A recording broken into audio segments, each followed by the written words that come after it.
Hello everyone, I hope you are having a great time wherever you are, and I'm glad that you decided to come for our fourth battle report from the Furor Teutonicus, which I'm about to show you. This round we're going to be playing against the current world champion of Infinity, Weran. Weran is running a Bakunin list that you wouldn't expect is a guided missile list. We're playing a remote signal, which is the mission from the Ensong rulebook, and basically without going into details, this is quadrant control with extra steps. But instead of putting miniatures in the zones, you're actually putting beacons. The caveat is that you only specialists have beacons, each specialist has 2 beacons, and in order to destroy the beacons you have to use anti-material. At the point before I was going to the tournament, I have 0 chances to play this mission, so this was my first time playing it.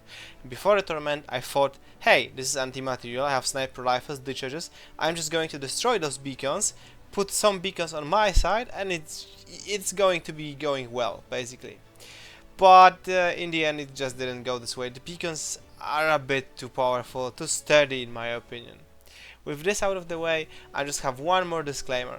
There won't be so many pictures as usually I'm about to show you, because I was really focused at having this game with Weran, so forgive me for running this battle report with just only few pictures, but I hope you can follow along. With this, let's just get into the game itself. So, my list. This won't be shocking, but if you watch the previous game, I was playing against Bakunin, and I was choosing the Catalyst because Riot Girl, and you know, I'm playing Bakunin, Riot Girl again. So, if you want more details about the list, go check out the previous video or the one before. However, this is the Weran's list, and it's going to be a bit more unusual, a bit more interesting. So basically, we have the Riot Girl missile launcher, because you know, Riot Girl missile launcher, and then we have a moderator, and Zoe goes into the fire team. So at this point, this is a 4-man fire team, and there is a Red Fury rounder. So I'm not 100% sure whether this was actually a rounder. At the point when I played the game, Weran was explicitly saying that this is a rounder with MSV and marksmanship, but list codes that were updated after the tournament, well, published, there was Orphan instead. It's the same point, it didn't really affect the game, so whatever. Definitely the group 2 Harris was Orphan, the rounder Hacker, which obviously has upgrades Trinity because it's a Nomad miniature, why wouldn't it have? And then a combi rifle moderator, which is a decoy for the lieutenant. Then again we have a Yuhahu and 2 initiatives with the Vertigo. So this is a repeater, and then there's repeater here, right? So a bunch like 4 repeater delivers, and then we have hacker number 1, hacker number 2, and then hacker number 3. You're starting to get the idea how Bakunin in Baltic region plays. But something unusual is the inclusion of Brando Castro. Brando Castro is there, I guess, because he's there as a specialist that can put beacons. That's my basic understanding, that he's there for the missions. And then basically the rounder number 1, rounder number 2 is quite curious. I was expecting Cenobites, but I think actually the rounders offer a bit more in terms of guided potential, and against like camo heavy oriented armies, well, Cenobites just offer more raw power. Personally, I would think I would go with Cenobites, but Weran is trying those out, and they are working for them. So, the lieutenant role. I lose the lieutenant role. I really want to take the deployment, but I failed the lieutenant role, and I was, well, Weran took the deployment because quadrant control, and I still had the choice where I could either go second, hard second, or just go fast. And you have to understand that at this point where I was playing this game, I didn't have an opportunity to play the mission beforehand. So in my mind, the game would go like this. Turn 1, I put beacons into this quadrant, I put beacons into this quadrant, and then I alpha strike Weran and like set up myself. This means that round 1 we draw, and then round 2 all I have to do is push into his side of the table, use my decharges to blow up the beacons, and then I can have 1, 2, 3 quadrants. This was my idea how the mission would go, but as you will see, it didn't work at all, because the beacons are way too strong in my opinion. So the Camaro sniper is located here. She has long line of fire here, long line of fire here, and basically line of fire here. I put her in the middle just so she can respond to the enemy Cenobites really quickly if needed. Then the fire team is located around her, spread out, just to well, hide your guys basically. This Fusilier has line of fires this way, just to stop any uber foul plays, and this little fire Fusilier has lines like here. This was my lieutenant for this game, if I remember correctly. Then finally we have the Helot number 1 here, the Helot number 2 here. This Helot is watching this area, this Helot is watching this area. Do not be fooled, this Helot doesn't have line of fire to this way. All he has to do is protect me from this angle. Then finally we have the Harris with our 3 models, which again the idea is to place the beacons here and then push into the Veran's side of the table in turn 2. Then my Tech B is here, just so she can put 2 beacons here to force Weran to overextend his specialist. And I can understand that I'm going to give up 1 turn, but turn 2 I'm going to destroy his beacons, and then I'm going to basically go about my day and hopefully seal the game. I really didn't want to go second. The reason for that is that I know that Weran will be playing guided, and I know that Weran, unlike Helbani, will have no qualms in just guiding me. So I didn't really want to give Weran the opportunity to like chain 2 or 3 guided strikes with me having nothing to do about it. Especially considering that in this mission, killing specialists means that there are less beacons to be played. So I didn't really want for that to happen. So there is the Weran deployment. The riot girl is here, the paramedic is here, then Zoe is located on Zoe is here, I think. Then there is the riot girl, the paramedic, the moderator, and then the rounder is here. So the rounder, gun, and then utility pieces. Then we have Pywell here, ready to approach this angle, and then we have a camo marker number 1 and camo marker number 2 will be located here with repeaters, so I'm quite sure that those are initiatives. But this camo marker that's deployed here, at the point of the game I was quite confident that this is a 0 killer hacker, because it made sense in the back of my head that, you know, killer hacker has zeros. So Brando Castro really caught me off the surprise. I didn't expect Brando Castro to be able to jump down from the rooftops, so I didn't pay any attention to this camo marker. Then finally we have the Harris fire team with the moderator here, then Denma here, and the rounder and a killer hacker, killer hacker rounder plus the orphan are going to be located here. The reserve piece will be the initiative that will basically put a repeater that make the entirety of this table unreachable for me because it's in repeaters, leaving only this avenue of play for me. I don't remember what there is. Well, the reserve piece was this one. And finally, there's the guided, as Weran is, and I call it, small PP launcher. So the small PP launcher is going to be there. So there's a view of the riot gal and the camel sniper. Now I have to put my reserve. I deploy the cutter in this position, just so I can hopefully take the fight from this position into the riot gal. This, the riot gal is there. This probably, from my estimation, was inside of 24. Weran responds in kind with putting the initiative here, the repeater here, which promptly blocks off this area from me going with the cutter into the riot gal. So turn 1. At this point I have basically 2 ideas about the game. I know that I can basically attack into this zone, but again I have this idea in my mind that I'm going to put beacons here and here, and then tie, and then turn 2 I'm going to destroy Weran's beacons.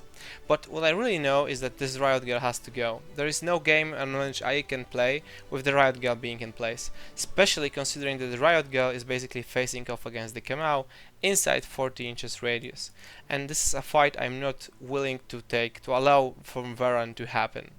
I want the Kamau sniper to be alive because she has double action ammo and again destroying the beacons, and yeah, so riot girl has to go. So what happens? So I open up with the cutter, it moves with 1 order here, jumps up to this position so it's in cover, and then first order I try to take a fight against the riot girl. It's 4 15s versus 2 11s for the cutter, and basically riot girl crits me and deals 3 wounds and puts the cutter unconscious. 3 or 4 wounds basically. So the first order of the game, cutter just explodes. So, well, off to a good start, right? Luckily I have the engineer, which is nearby. So the engineer, well, and the engineer that's here. So the cutter is currently unconscious here. I should gizmo kits at long range. It takes me 2 orders to get the cutter up because I missed the first shots, but the cutter is up. Then it takes me 3 more orders, or 3 or 4 orders basically, to finally put the riot girl down without any accidents happening to the cutter itself. But it basically, I lose all of the momentum. In total, shooting at the riot girl costs me 7 orders and 2 wounds on the cutter. So, well, 6 orders and 2 wounds on the cutter, if I remember correctly. But it's quite a lot. At this point, I don't have any momentum for me to generate to execute any other strategy except for the, well, putting 2 or 3 beacons. So TechB moves forward, puts beacon, hides somewhere in prone there. The Helot moves forward, the other Helot moves forward. Then the cutter retreats from this position, because where he's here, he can be very easily shot from like those angles. And this is a mistake that I'm actually making, because I don't really see that angle here. I am aware that this is the angle, but I think that this is more than 24. I'm kind of feeling stressed about the cutter, and this is inside 24. So I think I should have just left the cutter here. But again, there is a possibility for the Weran to just move there, put a repeater, and just oblivion me. Uhahu, which is located here, could also move here, shoot a repeater, and take total control of my attack. So I figured between those two choices, I'd rather retreat the cutter into this position to prevent me from getting hacked. I'd rather take the shots into my face. Then this fire team moves up, puts beacon with a coordinated, and promptly retreats to the starting position. So Weran replies in kind, and basically Denma opens up, puts a smoke here. Then the smoke here. Then the fire team Harris comes up here, and the Orphan engages the cutter from inside of smoke. We're like at 23.5, something like that. And this is a very easy fight for the Orphan to take. It takes 2 orders, cutter goes unconscious again, and then Weran spends the orders to put with the Pywell beacon here, securing his zone. He enters into my quadrant, putting another beacon. The Helot takes one more fight against the Pywell, but this time my Helot misses. And at this point Weran reveals his sneaky trap, and the Brando Castro just super jumps down, moves forward, puts 1, 2 beacons. So again, this is 1, 2, 3 beacons to my 2 beacons. So Weran takes over this quadrant, and with the beacons here, he takes over this quadrant. Then the rounder puts the beeper there, which means that Weran has those 3 quadrants. And like with 2 or 3 orders remaining, Weran tries to finish off the cutter. He shoots it like 3 times. I'm getting quite lucky, and I only take a second unconscious, and the cutter barely survives while staying in cover. Then the fire team basically retreats, and Weran scores 3 points for having more zones. So we're playing at a deficit, and it's now or never. So what I do is I activate my fire team. I shoot gizmo kits into my cutter. I revive it, but basically cutter is now alive, which doesn't really matter. The cutter has nowhere to go. The Kemal sniper then basically moves to this position, engages the Orphan, and basically deletes it in one shot. And then I vault, see the Pywell, basically kill it with second order. And this is the one order that's very costly to me. I shouldn't have shot at the Pywell. I guess, but I mean, in hindsight is very easy to say.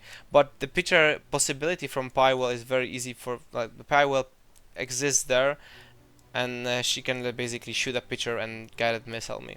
So I mean, one order would be important, but basically I want the Pywell dead. So I kill this one. Then this fire team Harris basically moves up here, gets around there.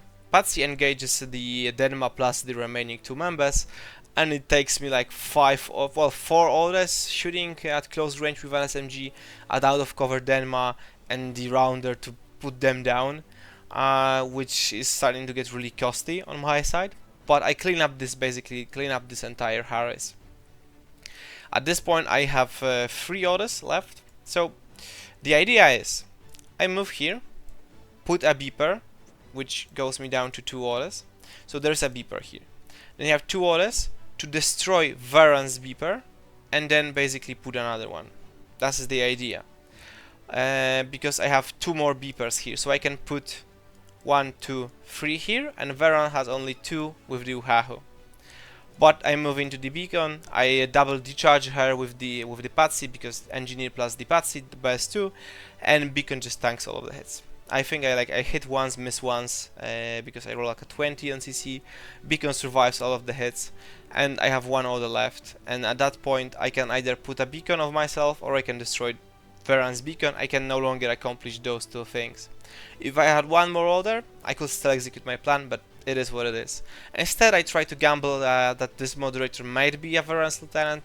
You never know. I engage it, I kill it, but it turns out not to be the Weran's lieutenant.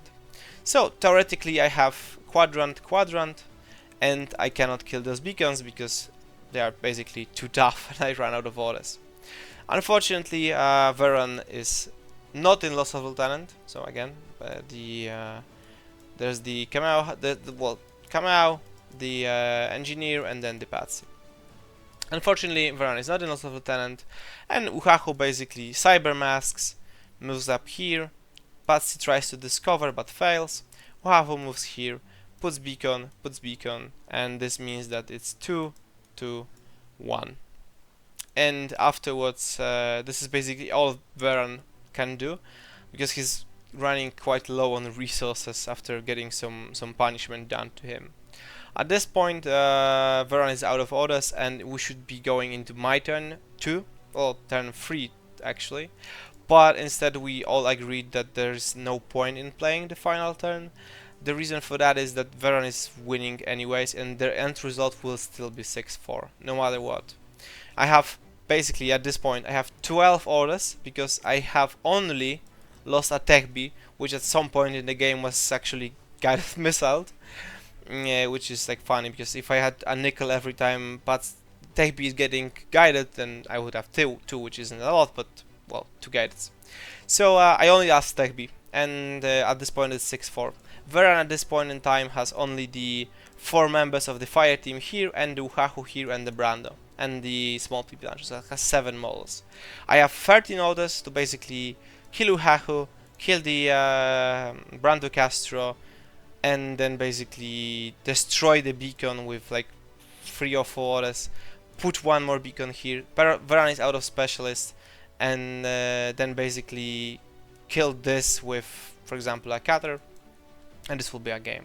So after talking about Weran, we decide to call it a 6-4 game, because it would be quite trivial for me to outscore him in the final turn, considering he has 7 models out of the 7, 3 are very easy kills.